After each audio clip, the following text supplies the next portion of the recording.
Hello, I'm Laurie Hansen. I am the inventor of the Rockit Barre, and I'm going to tell you a little bit about myself today, why I invented it, but I'd like to just tell you a little bit about myself first. I was born in Southern California in a little ski resort town with only about 350 people. I was raised with 6 other children in my family and my mom and dad, and we went to a little 3-room schoolhouse up in the mountains. And we just had a lot of fun running around, playing. We didn't have TV. But to bring me to the guitar, why I started playing guitar, my sister Sharon's my oldest sister, and she had a guitar, and it was a nylon string guitar. It was a nice guitar my dad had gotten for her. And it leaned up against the bedroom corner. She didn't have a case, and I would look at that thing and want to play it so bad. Finally, for my 14th birthday, she said, "Laurie, for your birthday, you can play my guitar. And you have to be really careful with it. You have to ask me first every time you play it, but you can play my guitar." And so I was so excited. I had looked at it for several years, and she honestly never let me touch it. So I started playing, and I think I was trying to remember the first song I learned. I think it was one of the Carpenters, and I loved listening to Karen Carpenter sing. It was always fun. And I remember where I was sitting in my parents' bedroom where when I sang the song and I made a D chord, and how thrilling and how exciting it was to me to be able to hear my voice sing to my guitar music. And like anybody else, you always think your voice is great when you're that age playing for the first time. So it was a lot of fun for me, and I had a girlfriend, her name was Patty, and she could play a little better than I could. And there was also a lady that was my first grade teacher who had a lot of fun folk songs. And between their help and a chord chart and listening to Judy Collins, Joni Mitchell, those were 2 of my big ones. Peter, Paul, and Mary, I enjoyed a lot of their stuff too back in the 70s and late 60s. And I got so that I played more and more, and I kind of got known to be the girl with a guitar when I got in college, and I liked that. Linda Ronstadt was probably one of my biggest influences because she mixed both rock and country together and folk a little bit, and she had a beautiful voice, and so it was always fun. I always liked listening to the Doors, the Stones, any really classic rock and roll was one of my favorite things also. So I've had a classic rock, country, folk, and also like camp songs and traditional songs and some church songs too that I enjoy playing. So that's why I started playing the guitar. I played, my mother died when I was 14, and I remember writing a song at one time about that, and then my dad died when I was 18. And so I was pretty alone my freshman year in college. It wasn't my best time in my life. And literally my guitar saved me.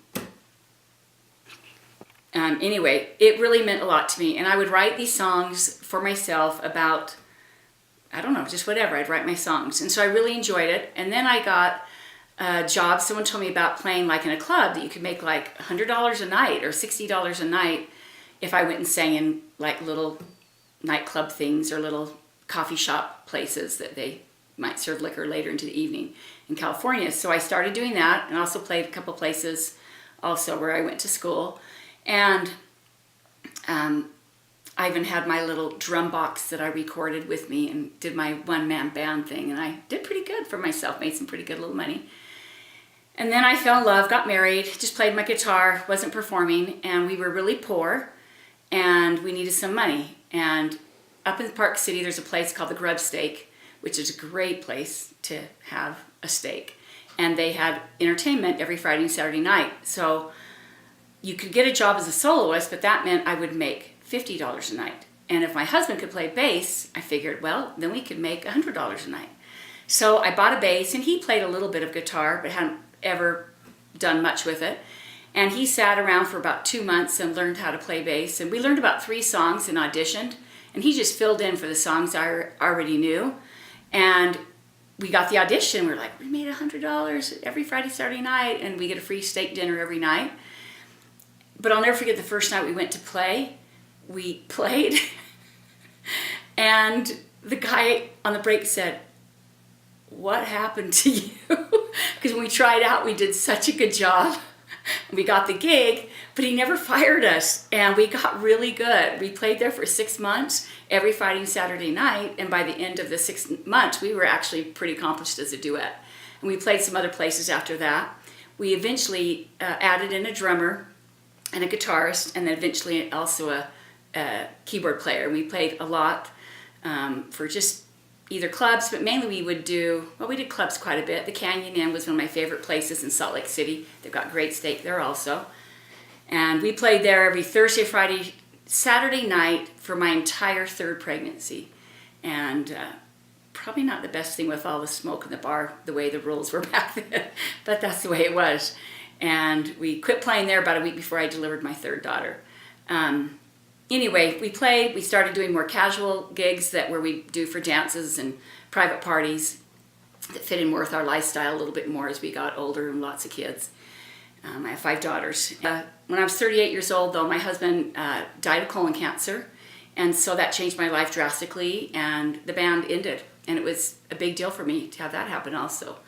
I'd still play with the rest of the band, and we had a guy sit in on bass, and it worked okay, but only, within the year after my husband died, I met a different man and married him and moved away from where I'd lived in Salt Lake City. When I was a little older, my daughters were older. I didn't play for a long time. I would go play at the kids' schools when they were in elementary school, and they loved it. And they always thought that was really fun. I'd teach them fun camp songs or country songs and sometimes some rock and roll songs or old Beatles. And the 5th and 6th graders thought that was great. And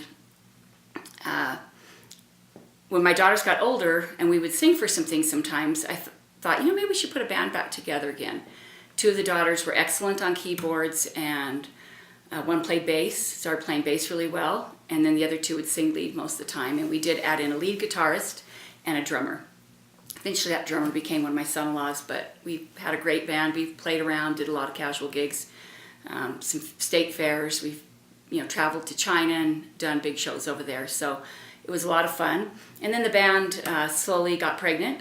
I now have 24 grandkids, and so it kind of put a kink in being able to do all the things we wanted to do with the band, and we really felt like that playing our music maybe a different way than going out performing every Friday or Saturday night would be better for us, so that's what we decided to do.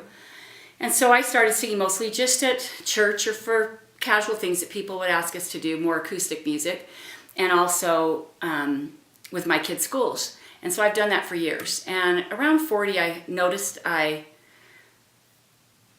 started developing arthritis in my fingers pretty bad. In fact, I couldn't get my wedding ring on and off, so I eventually just left it off because it would hurt when the knuckles swell up too much. So started talking to some of the providers that I know, and they felt like, yeah, it's arthritis and it's osteoarthritis, and we tested for rheumatoid arthritis and it wasn't that, so it's called just you use your hands a lot and have a genetic predisposition to that and kind of beat your hands up with working really hard. Osteoarthritis will happen to you sometimes if you have that genetic predisposition. And it got so that I couldn't play guitar as much to perform with my daughters. I felt like I could do well enough to go in and sing at the kids' elementary schools because the kids were just happy to be singing and learning fun songs, and they didn't really notice what I did on the guitar. But every time after I played at all, my hands would swell up. My fingers became really inflamed and hot and miserable, and I couldn't sleep at night because the pain would hurt so bad. So it got so I really struggled with that. And then about 2.5 years ago, I realized I can't even do this anymore. I can't even pretend to play guitar anymore because my hands just, they won't bend. So if any of you know bar chords, if here's a bar chord and I need to put this finger to here, that's as far as my fingers will bend. They won't go down.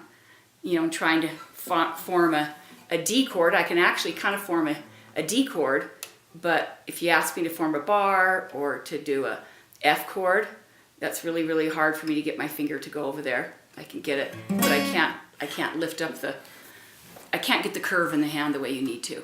So I thought, well, maybe I'll go in the schools and maybe I will just do songs with hand actions and do fun things like that with my grandkids.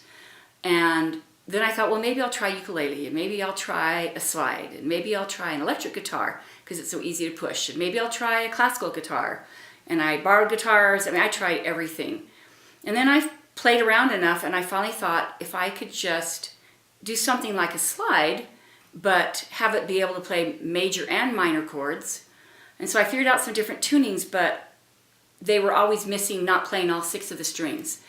So finally I came up with a way, which is the way the Rockit Barre is, that I could play all major and minor chords in with all 6 strings, without having to stop the flow of the music, change something upside down like some of the devices are, sing in any key I want so I don't have to transpose it.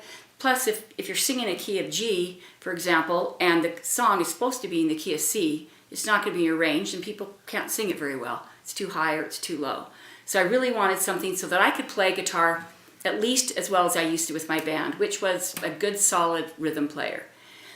And then I thought, but I really want to be able to play a 7th chord, and I really want to be able to play a minor 7th chord, and then sometimes I want to play a 6th chord, kind of a jazz feel a little bit, or a major 7th chord. So I figured out some other ways of doing that by adding my pinky device. So it brings me to this, my Rockit Barre. There's a lot of different ways to do the Rockit Barre. I had a lot of molds on my kitchen table for a long time trying to figure out how to make this work. It's really been fun for me. 2.5 years ago, if you would have asked me about my guitar playing, I honestly would have started to cry about it because I couldn't do any more of my hands. And I absolutely love my Rockit Barre. Without it, I would be not complete, is what I feel like. Before, I could not play my guitar at all, and now I'm able to go in, sing with the kids at the elementary schools, play with my daughters, sing around campfires, play for myself. And it really is fun to be able to create new things, the different tunings that you can do with this, different positions. And so I've really had fun with that. If you like it, please share it with others and leave any comment for me on your suggestions or any ideas so that I can improve. I love learning from other people. So have a good time. Hope it works well for you.